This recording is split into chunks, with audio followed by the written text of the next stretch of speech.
Olá, começa agora o JR Entrevista. Hoje nós recebemos o secretário especial da Cultura do Governo Federal, Mário Frias. Mário Frias tem 49 anos, é ator e assumiu a secretaria em um momento de muitos questionamentos da parte da classe artística sobre a antecessora, a atriz Regina Duarte. Secretário, obrigado por aceitar o nosso convite. Eu queria saber como é que foi para o senhor assumir essa Secretaria Especial da Cultura naquele momento. Bom, primeiro eu que agradeço, muito obrigado pelo convite. Bem importante a gente poder ter um espaço democrático para conversar um pouco, para esclarecer algumas dúvidas. Bom, como você mesmo disse, né? A gente assumiu a secretaria num momento um pouco conturbado, mas também um momento importante em que a gente tem que deixar as diferenças de lado e tentar fazer aquilo que a gente acha que é o melhor para a cultura do nosso país. Para mim, é uma honra e um prazer muito grande poder servir a esse governo. Eu nunca havia imaginado algum dia trabalhar no executivo, fazer parte de algum outro governo, mas confesso que trabalhar no governo do presidente Jair Bolsonaro, para mim, é servir a pátria. O senhor já está nesse cargo há 3 meses, né? Qual a avaliação que o senhor faz da pasta e também o que o senhor encontrou quando chegou? Queria que o senhor fizesse esse diagnóstico rápido. Bom, primeiro que, como tudo no Brasil, né, a exigência de ser imediato, né, tudo tem que ser para ontem, acho que faz parte da cultura do brasileiro, né?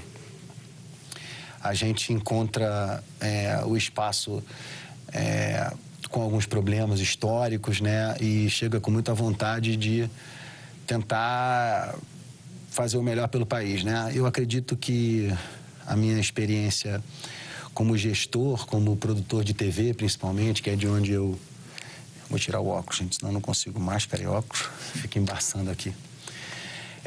A experiência que eu tenho na iniciativa privada é diferente, a gente enfrenta outros desafios, né? Na iniciativa privada, você basicamente precisa construir resultados e a sua autonomia é maior, porque você está, principalmente no meu caso, né, trabalhando em projetos que você imaginou, que você investiu. Então, são projetos que eu tinha uma autonomia muito maior, né? Aqui, obviamente, que a gente encontra a estrutura pública, né, do serviço público. Isso é diferente para mim, mas não impede, não muda a dedicação e a vontade de acertar. Agora, secretário, a sua antecessora vinha recebendo muitas críticas de estar atendendo pouco a classe artística, muitas críticas da classe artística, inclusive, e o senhor também foi muito questionado na época que foi convidado, que aceitou o convite. Como é que foi para o senhor acompanhar naquele momento todas as críticas e pensar aí o que podia ser feito ou não, ou se estava já se indo pelo caminho correto naquele momento? Olha, sinceramente, se eu fosse pensar em críticas, eu não tinha aceitado essa posição, né? Eu acho que a crítica, ela faz parte de qualquer trabalho, ainda mais quando você está lidando com o dinheiro público, né? Que eu acho que é algo que me incomodava enquanto cidadão, né? E, obviamente, que me preocupa agora como funcionário do Executivo, né? Eu não fui eleito pelo povo, né? Então, eu acho que a minha opinião pessoal, ela tem que dar espaço para a minha preocupação profissional, né?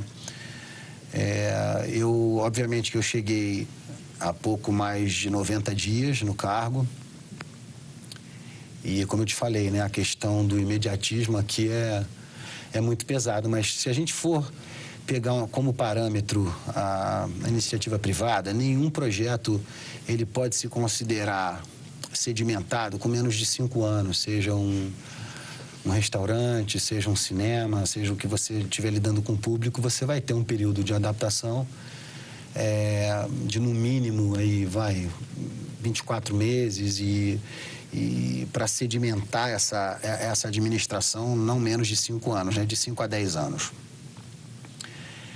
Eu confesso que eu fico no momento tentando entender, né, a estrutura mais profundamente, né, buscando dados, informações, Eu ainda não terminei de formar minha equipe, ainda dependo de algumas nomeações.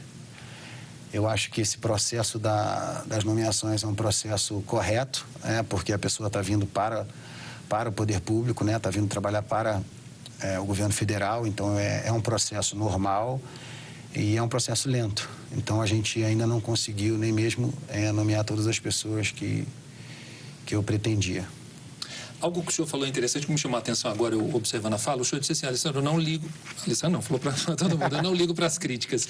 Agora eu queria saber o seguinte, o senhor é muito atuante nas redes sociais, sempre rebate alguma fala daqui, outra dali? Sempre não, sempre não. Algumas vezes.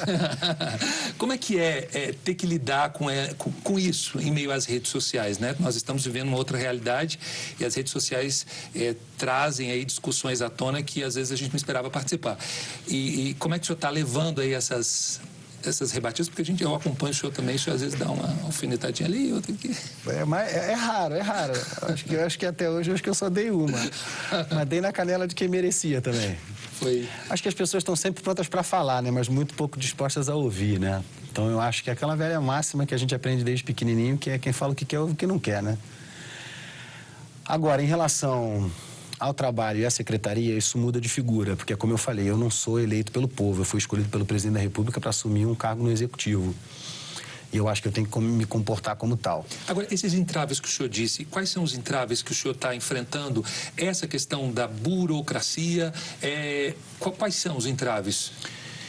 Então, Alessandro, a questão é estrutural, né? Na minha opinião, né? Eu tô fazendo uma nova gestão, então eu procuro identificar os problemas, né? E tentar, de alguma forma, colocar a minha mentalidade. Eu acho que o próprio governo federal, como um todo, eu vejo isso em alguns ministérios e na postura do próprio presidente da República, é utilizar bem o dinheiro público, né? Então, quando você tem uma máquina inchada, uma máquina com distanciamento gerencial, né? A Secretaria de Cultura tem as suas vinculadas, temos as secretarias. Então, a primeira dificuldade que eu enfrento é isso, né? São muitas pessoas, muitos interesses, né? Todos eles lidando com o dinheiro público. Então, a minha intenção, assim como eu sei que é a filosofia do governo federal, é enxugar a máquina e usar melhor esse dinheiro. Para isso, o trabalho que está sendo feito nesse primeiro momento, é de entendimento de até onde vão as responsabilidades da Secretaria de Cultura. As nossas vinculadas, IFAM, IBRAM, Funarte, Fundação Palmares, Rui Barbosa, Ancine, Biblioteca Nacional, elas não estavam respondendo direto à Secretaria de Cultura, elas estavam respondendo diretamente ao Ministério do Turismo. Isso voltou a ser como antes, agora as vinculadas respondem à Secretaria de Cultura. Muita gente vai falar uma série de bobagens, né? Que isso é uma forma de autoritarismo e, né, essas narrativas, né, nessa criação aí de factoides, né? Mas não existe nada disso, pelo contrário, o que existe é essa necessidade de entender melhor as necessidades e aplicabilidades de cada uma dessas vinculadas. A minha relação pessoal com todos os presidentes e secretários é nota 10. A gente se dá super bem, eu converso com todos eles semanalmente, não tenho problema nenhum. Sérgio Camargo é um amigo, Alex Braga tem sido um excelente gestor na Ancine, fazendo um trabalho num lugar dificílimo de se trabalhar. A Larissa também, do IFAM, Pedro Mastrobono, são todas pessoas, todos são pessoas que eu me dou muito bem e têm feito um trabalho excelente. Então, isso que aconteceu, essa prerrogativa, ela tem o objetivo de melhorar a gestão. A Secretaria de Cultura está ali para para auxiliar nesse processo de gerenciamento das vinculadas, nada mais do que isso. Especularam também, aí você deve ter visto, já que você me acompanha, alguns documentos nossos, né, alguns ofícios e coisas da Secretaria de Cultura vazam para a imprensa. Isso é uma coisa muito chata e a gente não sabe como reagir a isso, né? Eu fico muito chateado quando isso acontece, porque é uma comunicação entre os gestores. E nós lançamos um ofício explicando com mais detalhes quais eram essas necessidades para melhorar esse gerenciamento a partir do meu ponto de vista, que sou secretário de Cultura. Isso, mais uma vez, gerou um abaixo-assinado, uma reclamação. Eu acho que é bacana, mas aí eu pego uma outra parte, que são os artistas do meio dos shows, né? As pessoas técnicas, que estão aí desauxiliados muitas vezes, pedindo, pelo amor de Deus, para voltar a trabalhar. Então, você fica com duas vertentes, né? Uma galera defendendo ficar em casa, porque você tem que ficar em casa, e às vezes batendo na secretaria, e aí você vê que os artistas menos favorecidos, dos rincões mais distantes do Brasil, estão ali pedindo a tua ajuda, pô, deixa eu voltar a trabalhar.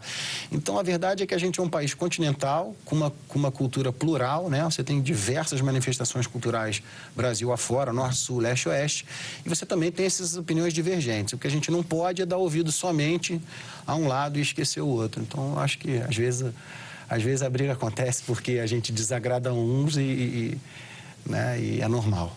E você pode assistir ao JR Entrevista na Record News às 10h30 da noite, no portal R7, no Play Plus, no Jornal da Record, no JR 24 horas à 00:30 e também nas nossas redes sociais.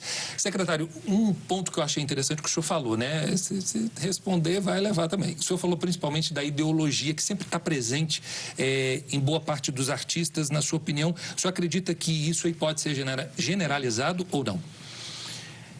Eu acho que toda pessoa tem o direito de ter a ideologia que ela quiser, né? Mas quando ela chega num país democrático,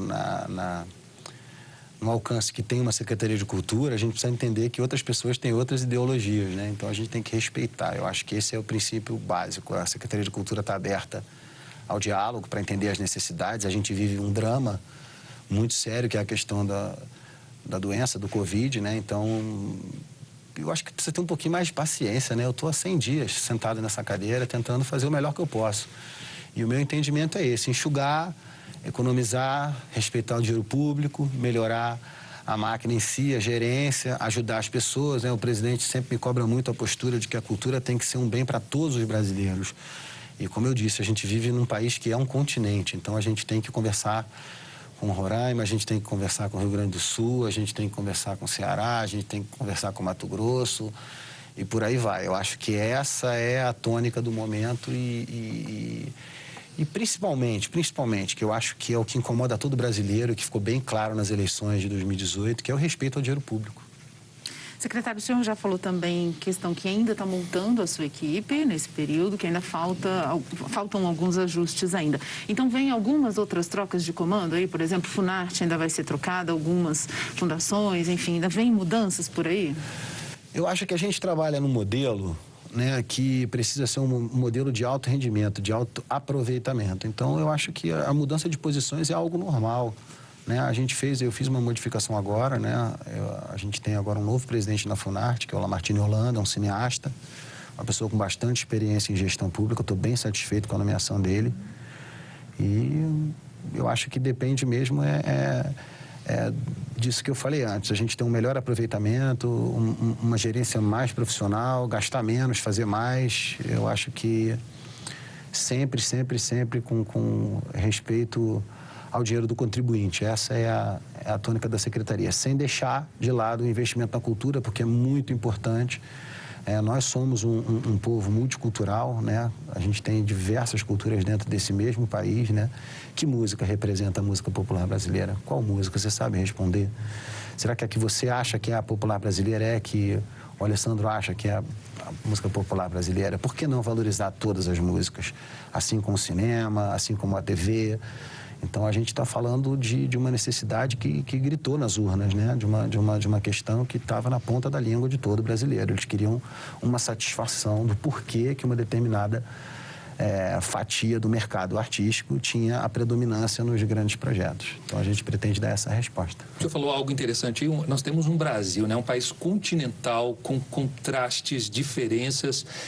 Eu queria fazer a pergunta, são duas perguntas em uma. A primeira coisa é a seguinte: como é que o senhor, qual a visão do senhor em relação à política para a cultura, né? Qual a política cultural que o senhor vai adotar frente à secretaria? E a segunda é a seguinte: como é que está o apoio? Como é que a classe artística está respondendo à tua nomeação à secretaria? A gente está no momento agora, como eu já falei, Alessandro, a gente está no momento agora de entender todos os processos legais, burocráticos, né, para poder começar a fazer alguns investimentos. A gente teve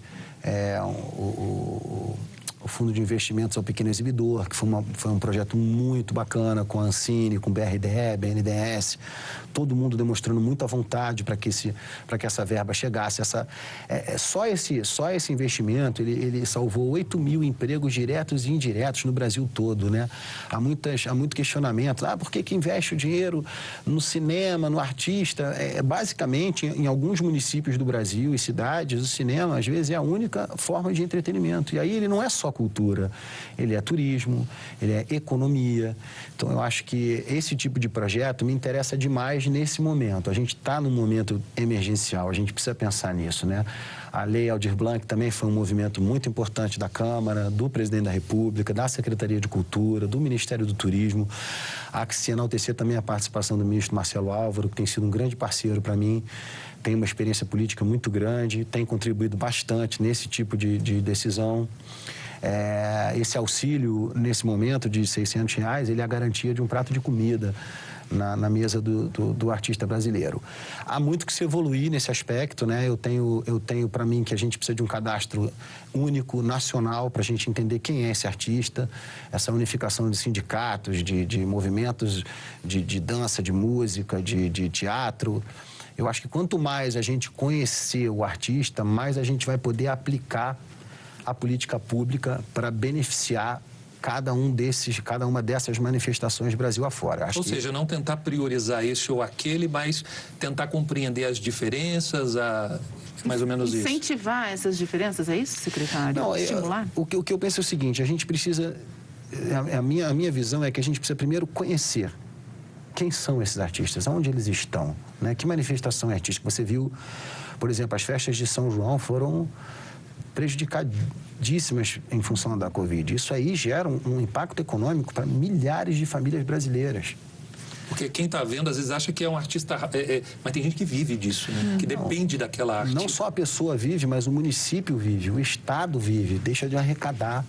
Então, isso é muito importante. Quando eu falo de um cadastro único, o que eu quero dizer é para que a gente faça um raio-x de quantos artistas a gente tem no Brasil. Quem são esses artistas? Qual é a manifestação deles? É dança? É música? É teatro? Eu acho que quando a gente conseguir criar ter esse censo nas mãos, esse número nas mãos, um cadastro único, vai ser uma coisa muito importante, porque quando a Secretaria lançar uma política pública, ela vai saber exatamente por quê, para quem, aonde ela está chegando. Eu acho que isso, a desburocratização nesse aspecto, ela só tem, o povo só tem a ganhar, né? O artista que muitas vezes a pergunta é, quanto você ganha? E a resposta é, eu faço 10 shows por mês. A gente tem um salário, né? Eu tenho um salário, vocês têm um salário. A gente sabe fazer uma cota, distribuir o seu dinheiro, quanto vai para a tua saúde, quanto vai para o seu aluguel ou para a sua casa própria, quanto você vai ajudar, né? E muitas vezes, na sua grande, esmagadora maioria, os artistas brasileiros não têm essa perspectiva. Eles vivem disso que eu falei, eu tenho 10 eventos, eu tenho... O setor de eventos é um setor que está... A gente vai falar mais desse assunto no próximo bloco, tá bom? O JR Entrevista faz agora um intervalo. Na volta, nós vamos falar sobre a pandemia e a atividade cultural no Brasil. Como é que ficou essa situação? A gente volta daqui a pouco. De volta com o JR Entrevista, nosso convidado de hoje é o secretário especial da Cultura, Mário Frias. Secretário, o período da pandemia, ele praticamente paralisou a atividade cultural aqui no Brasil, né? Como que o senhor avalia os impactos de longo tempo dessa inatividade aí para o setor da cultura? O presidente Jair Bolsonaro, ele vem, desde o início da pandemia, alertando a questão da economia, né? Sem descuidado da área da saúde, falando, né, das restrições, mas eu acho que é um ponto que ele acertou, né? A gente agora vai começar a pagar um preço que a gente não sabe qual vai ser ainda em relação a toda essa paralisação, porque, como eu falei, a atividade cultural, ela não é só o show, né? Muitas vezes ela é o turismo e a própria economia de um município, muitas vezes de um estado, no caso das festas de São João, das festas de rodeio, Barretos, das manifestações culturais que se tornam grandes eventos, né? A gente tem isso Brasil afora. Então, é muito séria essa questão e o setor de eventos é um setor que foi praticamente destruído. E eu recebi um grupo, os Graxas de São Paulo, eles não estão nem no auxílio emergencial, nem no auxílio da Lei Aldir Blanc. Eles estão ali entre uma coisa e outra, é o que a gente na Secretaria vem chamando de os invisíveis, né? São pessoas com uma faixa salarial alta, porque trabalham muito, né? Trabalham às vezes 20 dias direto aí, né? Fazem eventos, de um evento vai para outro, faz um evento pequeno, um médio, um gigante. São técnicos de som, de luz, de montagem de palcos, de cenários. E a economia criativa, ela move milhões no Brasil. Então, a gente não sabe para onde vai exatamente isso, porque se hoje você ficar desempregada, né, você vai procurar uma alternativa de trabalho. E nesse meio, os profissionais são muito específicos, muito. Um técnico de som, ele é, às vezes, 90% de um bom show. Você pode ter o melhor artista do mundo em cima do palco, mas se o técnico de áudio não for bom, provavelmente o show não vai ser bom. E como que esse cara vai ficar 6, 7, 8 meses sem trabalhar? Você acha que ele não vai procurar um emprego? E se ele conseguir um emprego, será que ele volta para a indústria? Hoje eu estava ouvindo um caso de uma transportadora que fazia toda a movimentação de palcos, de shows. O dono dessa transportadora, caminhões, empregados, responsabilidades fiscais. O que ele fez? Ele cedeu o caminhão para uma outra indústria. Será que ele volta para essa indústria? Que preço será que a gente vai pagar em relação a tudo isso que está acontecendo? Né? Porque se você parar para pensar, até mesmo as restrições para esse tipo de atividade, elas ficam obscuras. Você não sabe no Rio o que funciona, em São Paulo é outra coisa. Então, isso acaba gerando uma insegurança tremenda para a pessoa que investiu anos, é uma empresa, ela contrata, ela emprega. O senhor falou, desculpa, o senhor falou algo interessante em relação ao auxílio, né? Tem sido o suficiente para essas pessoas que estão recebendo? Como é que está sendo essa realidade aí, na visão do Ministério, da Secretaria? Olha, cara, se você me perguntar se R$600 é suficiente, eu vou te dizer que para quem precisa é muito, muito mais que suficiente, né? Está garantindo alguma coisa. Mas... Na verdade, grandes shows, uns R$600 é só a entrada. Ainda tem isso, né? Mas eu digo assim, para as pessoas que têm uma profissão, que amam o que fazem, não é só uma questão do que você está ganhando, né? É uma questão de como você está ganhando aquele dinheiro. Eu já escutei declarações de pessoas que vêm nas minhas redes sociais falar, olha, eu não quero auxílio, eu quero trabalhar. Eu entendo essas pessoas. O governo federal está fazendo a parte dele. Nesse momento, ninguém fica para trás. Eu acho que é uma coisa que o presidente falou muito bem e a gente está conseguindo fazer desse limão uma limonada. Estamos tentando ajudar da maneira possível, fizemos toda uma estruturação, estamos utilizando a plataforma Mais Brasil.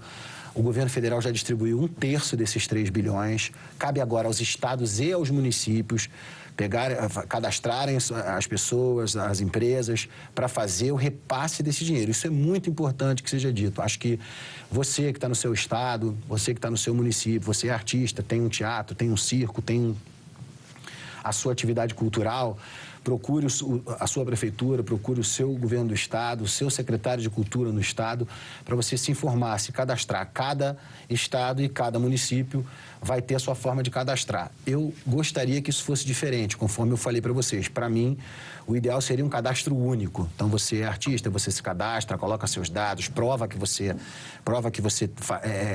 exerce essa carreira de alguma maneira na sua manifestação, comprova isso, porque seria muito mais fácil para nós, até para que a gente pudesse entender e fazer um censo das necessidades dessas pessoas. Mas hoje o processo é esse. O governo federal repassa para municípios 1 bilhão, repassa para estados 1,5 bilhão e repassa para municípios outro 1,5 bilhão, e aí vão haver as distribuições conforme os estados e municípios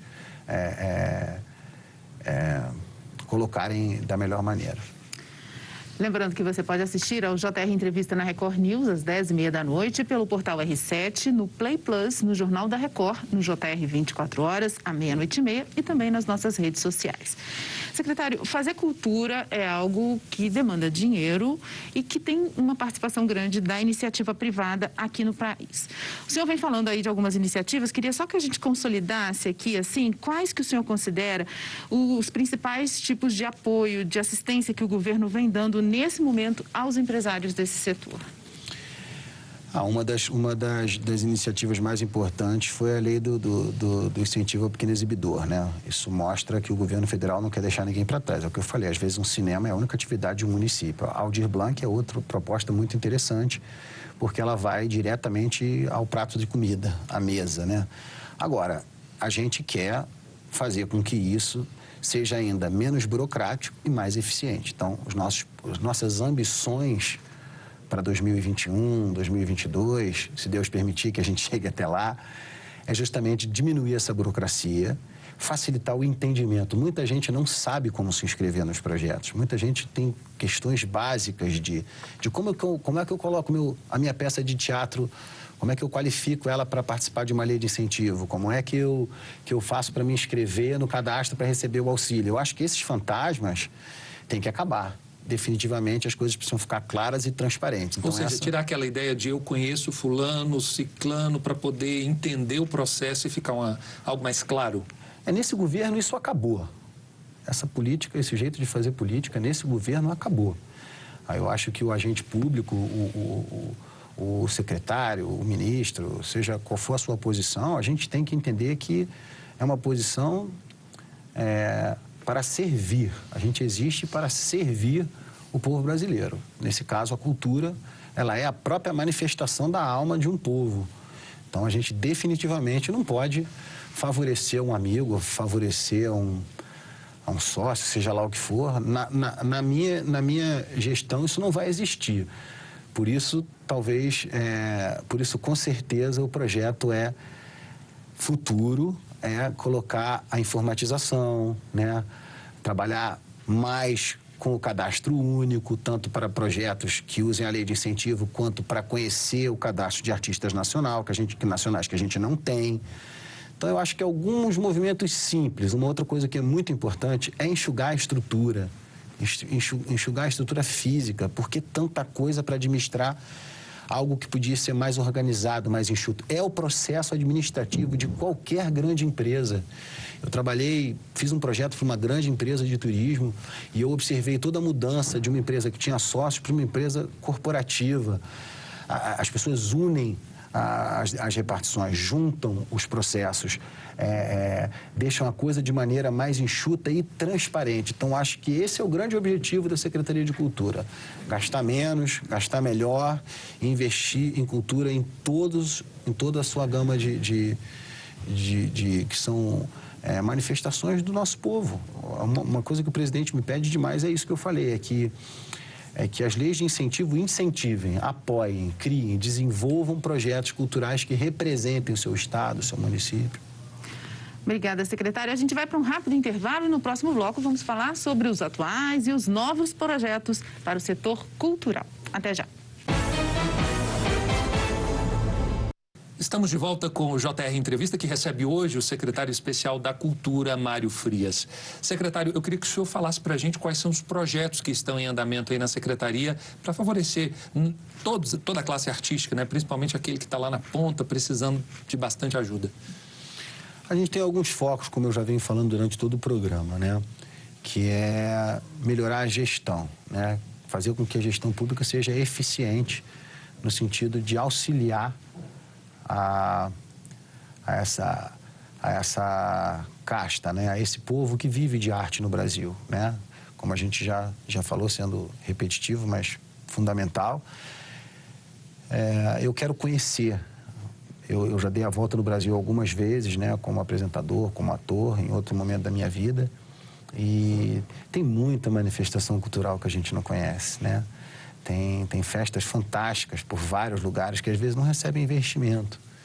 Então, acho que esse é o meu trabalho. O foco do meu trabalho daqui até quando Deus permitir vai ser aumentar o alcance da secretaria, né? Que a cultura seja inclusiva e não exclusiva, né? De alguma forma, uma voz que se manifestou nessa última eleição de 2018 reclamando esse direito, né? Por que que só fulano faz isso? Por que que só Beltrano tem esse acesso? Por que que...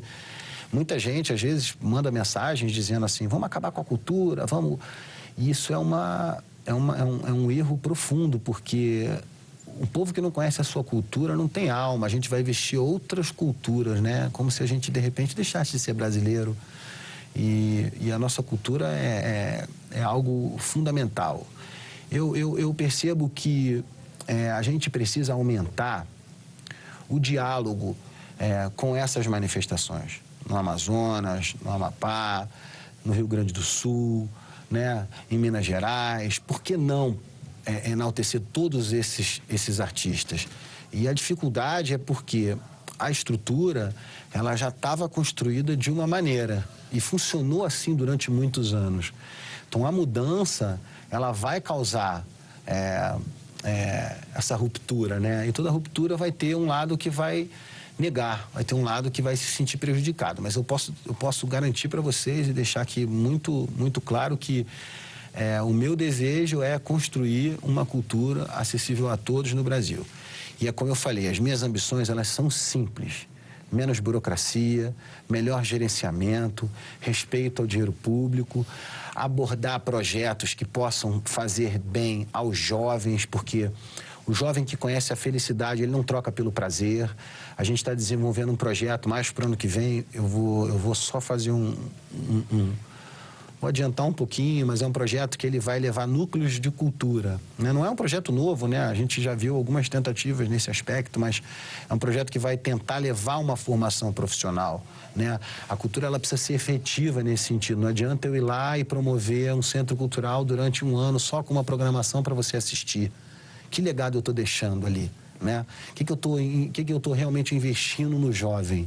Agora, se eu vou lá, coloco uma escola de danças típicas, uma escola de teatro, uma escola de música clássica, né? Será que a gente não está... Uma formação mais sólida?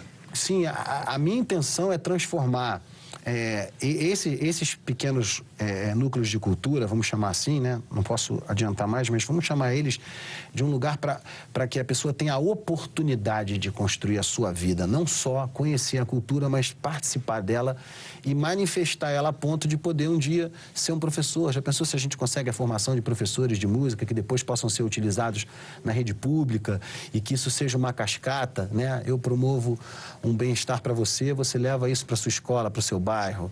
Isso acontece muito no esporte, né? Quantos atletas você não viu que foram mundo afora, fizeram sucesso e voltam para o bairro onde nasceram e ali fazem um projeto com esporte, com futebol, né? A gente viu muito isso. Por que não a cultura, né?